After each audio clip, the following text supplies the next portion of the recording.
The air in the attic was thick with the scent of old wood and forgotten memories. Aaliyah and Amara, identical in looks but contrasting in personality, stood shoulder to shoulder, sifting through stacks of faded photo albums, antique jewelry, and boxes sealed with brittle tape. They'd promised their mother to clean out the attic after their grandmother's passing, a task they'd been putting off for weeks. "Hey, look at this," Amara called out, holding up a small, unassuming box printed with the words, "Ancestry Journey." The kid looked untouched, tucked away beneath a stack of their grandmother's journals. Aaliyah tilted her head, intrigued. "A DNA test. Did Grandma ever mention wanting to do one of these?" "Nope. Looks like she never got around to it," Amara replied, already opening the box. Inside were 2 sealed vials, an instruction sheet, and prepaid envelopes. Aaliyah smirked. "Well, maybe we can finish what she started. It could be fun, right? See if there's anything cool in our family history." The twins couldn't have been more different in how they approached things. Amara, the meticulous one, carefully read the instructions, while Aaliyah, the risk-taker, already had the swab in her hand. Within minutes the test was complete, their samples tucked neatly into the mailer. "I wonder if we're part something exotic," Aaliyah said, laughing. "Or maybe royalty," Amara added, with a playful roll of her eyes. Neither could have imagined how much those swabs would disrupt their lives. 2 weeks later the email came in. Aaliyah checked it first, her face lighting up with curiosity, Amara leaning over her sister's shoulder as they navigated the results. The first page was predictable, a mix of African and European ancestry, but then there was an alert. "Significant findings, please consult a specialist." "What does that even mean?" Amara asked, her brow furrowed. "I don't know," Aaliyah said, staring at the screen. "Let's ask Mom." The twins called for their mother, who had been in the kitchen. When she saw the alert, her smile faded, replaced with quiet concern. "Let's not jump to conclusions," she said, though her voice wavered. "We'll take these results to Dr. Benson tomorrow and get this clarified." The excitement of the discovery shifted into unease. Something about their mother's tone hinted this was no small matter. The next morning the family sat in the waiting room of Dr. Benson's clinic, the sterile smell of disinfectant mixing with the low hum of chatter from nearby patients. When their names were called, the 3 of them filed into his office. He greeted them with his usual warmth, but his demeanor shifted as soon as he opened the file containing their DNA results. "Let's take a look," he said, adjusting his glasses. His fingers flipped through the pages, then stopped. His smile faltered. "What is it?" their mother asked, leaning forward. Dr. Benson's expression was unreadable. "I need to review this thoroughly before jumping to any conclusions. Do you mind if I step out for a moment?" The room fell silent as he left. Minutes later the door opened again, but this time it wasn't just Drive Benson who walked in. 2 uniformed police officers stood behind him, their faces grave. "Aaliyah and Amara, we're going to need you to come with us," one of them said. Their mother shot out of her chair. "What is the meaning of this? They're just kids." Dr. Benson raised a hand, trying to calm her. "Ma'am, there's been a finding in their DNA that requires further investigation. I can't say more here, but this is a matter of legal importance." Panic swirled through the room. Aaliyah and Amara exchanged wide-eyed glances, fear written across their faces. "What did we do?" Aaliyah blurted, her voice shaking. "It's not about what you did," the officer replied. "It's about something that's been found." The twins were escorted out of the clinic, their mother following close behind, demanding answers, flashes of cameras greeting them as they stepped into the daylight, reporters already swarming the scene. The drive to the police station was eerily quiet. At the station, they were led into a small, sterile room with a plain table and 3 chairs. A detective introduced himself as Detective Harris, a tall man with a stern face but kind eyes. "I know this is overwhelming," he began, sitting across from them, "but I need you to understand, we're trying to protect you." "Protect us from what?" their mother interjected sharply. "You haven't told us anything." Harris opened a manila folder and slid a document across the table, a printout of the twins' DNA results, highlighted in bold at the bottom, "Genetic match to unresolved criminal investigation." "What does that mean?" Amara asked, trembling. "It means your DNA has matched evidence collected from a crime scene," one connected to a case that's remained unsolved for nearly 16 years, Harris explained. Their mother's face went pale. What kind of crime? He hesitated, then said quietly, it's related to an abduction case. The twins exchanged bewildered looks. But we were only babies 16 years ago, Aaliyah protested. Yes, Harris replied, and that's why this is so unusual. The DNA match comes from biological material found at the scene, a match to both of you. This suggests someone closely related to you was directly involved. Their mother's hands began to shake. No, this has to be some kind of mistake. Harris softened his tone. That's what we're here to determine. But we need your cooperation. Is there anyone in your family, past or present, who might have been capable of something like this? No, their mother exclaimed. My family is not like that. But Aaliyah, who had been silent, asked quietly, what about Grandma? Her words hung in the air like a thunderclap. Harris leaned forward. Did she ever talk about anything unusual? Any secrets? Their mother shook her head vehemently, but the twins exchanged a look. The journals in the attic. We found some of her old journals, Amara said hesitantly. She never let us read them while she was alive. Maybe there's something in there. Harris nodded. Those journals could be crucial. Can you bring them to us? Their mother hesitated but eventually agreed. We'll get them, she said, her voice tight, but this has to be a mistake. Back home, the air felt heavier than before. The family gathered in the living room, the box of journals placed on the coffee table like a time bomb. The handwriting inside was familiar, delicate yet firm, the same way their grandmother spoke when alive.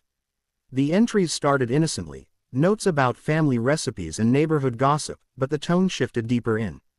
Listen to this, Amara said, her voice tight, reading aloud. The night it happened, I couldn't sleep. I heard the car pull up, and I knew something wasn't right. But when I saw the package left at the door, my heart stopped. I didn't want to get involved, but what choice did I have? I had to protect them. What package? Aaliyah asked, her voice rising. Their mother leaned forward, hands trembling. Keep reading. Amara continued, flipping to a later entry. They're safe now, but I can't stop thinking about that night. Every time I look at them, I wonder if they'll ever find out. I'm taking this secret to my grave. The room fell silent. Them, Aaliyah repeated. She's talking about us. Their mother's face crumpled. No, this doesn't make sense. The twins kept reading, uncovering fragmented details of a night their grandmother had deliberately kept hidden. A car pulling up late at night, a man leaving behind an infant carrier. No names, no explanations, only cryptic references to fear, guilt, and a promise to protect. Do you think we were adopted? Amara asked, her voice breaking. Their mother buried her face in her hands. I don't know. I thought you were mine. I never questioned it. Then they found it. A single envelope taped to the back of one of the journals. Inside were 2 birth certificates. Look, Aaliyah said, pointing to the parents' names. The mother's name was listed as unknown, but the father's name sent a shiver down their spines, a name neither of them recognized, but Detective Harris did. When they returned to the station with the journals and certificates, he froze at the sight of it. This man was the prime suspect in the abduction case, Harris said grimly. He vanished years ago. If this is connected, it could explain everything. The revelation was too much to process. The twins weren't just tied to an unsolved case, they were the case. But why would someone leave us at Grandma's house? Aaliyah asked. That's what we need to find out, Harris said. But it seems your grandmother knew more than she let on. She might have been protecting you from something, or someone. With more questions than answers, the family had no choice but to confront a past that refused to stay buried. The following days were a blur of confusion and discovery. Detective Harris pieced together fragmented clues while the twins pored over their grandmother's journals. The deeper they dug, the darker the picture became. One entry stood out. He came back looking for them. I lied. I said I didn't know where they were. He threatened me, said he'd return. I have to keep them safe. Who's he, and why would he come after us? Amara's voice trembled. Their mother sat silently, clutching her mug of coffee as if it were the only thing grounding her. Your grandmother was always protective, she said distantly. But I thought it was just her way. I never imagined she was hiding something like this. Detective Harris soon confirmed what the journals hinted at.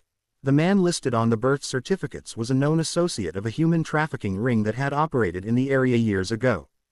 The case had gone cold after his disappearance, but the DNA evidence from the twins had reignited the investigation. What if he's still out there? Aaliyah asked one evening, her voice barely above a whisper. The thought sent a chill through the room. Harris had no definitive answers but assured them every resource was being deployed to find the truth. Meanwhile, the twins struggled with their own questions about identity and belonging. Does this mean Grandma saved us? Amara wondered aloud one night. Maybe, Aaliyah replied, but it also means she knew we weren't hers, and Mom didn't know either.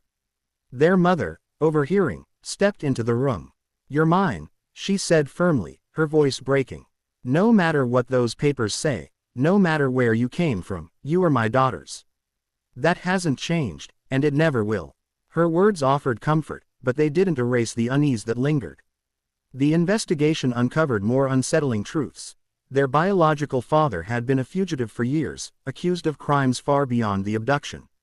But the question that haunted the family most was why the twins had been left at their grandmother's doorstep. One final journal entry provided a clue. He said they were in danger. He begged me to take them, swore it was the only way to save their lives. I didn't believe him, but when I saw the look in his eyes, I couldn't say no. I don't know what he's running from, but I know I'll protect them with everything I have. It was both a revelation and a heartbreak. Their biological father, a man whose crimes made him a monster in the eyes of the world, had also been the one to ensure their safety. The answers brought clarity, but they also left scars, questions about forgiveness, legacy, and the weight of choices made in desperate circumstances. In the weeks that followed, life slowly began returning to a fragile sense of normalcy. The media frenzy died down, though whispers of the case still lingered in the community. Detective Harris kept the family updated, but the trail of their biological father had gone cold once again. Despite the unanswered questions, Aaliyah and Amara felt a strange sense of closure. Their grandmother had kept them safe at great personal cost, and their mother's unwavering love had given them the foundation to face these revelations with strength. One evening, as they sat together on the porch, the twins reflected on everything they had learned. Grandma did what she thought was right, Amara said quietly, staring at the setting sun. She protected us, even if it meant keeping secrets. She gave us a chance at a life we might not have had otherwise. And Mom, Aaliyah added, she's been our rock through all of this. No DNA test can change that. Their mother, sitting between them, placed an arm around each of their shoulders. Family isn't just about blood, she said. It's about the people who stand by you, who fight for you, and who love you unconditionally. That's what your grandmother believed, and that's what I believe too. The twins nodded, finding comfort in her words. Though their journey had been filled with shock, fear, and uncertainty, it had also brought them closer as a family. They had faced their past together and come out stronger on the other side.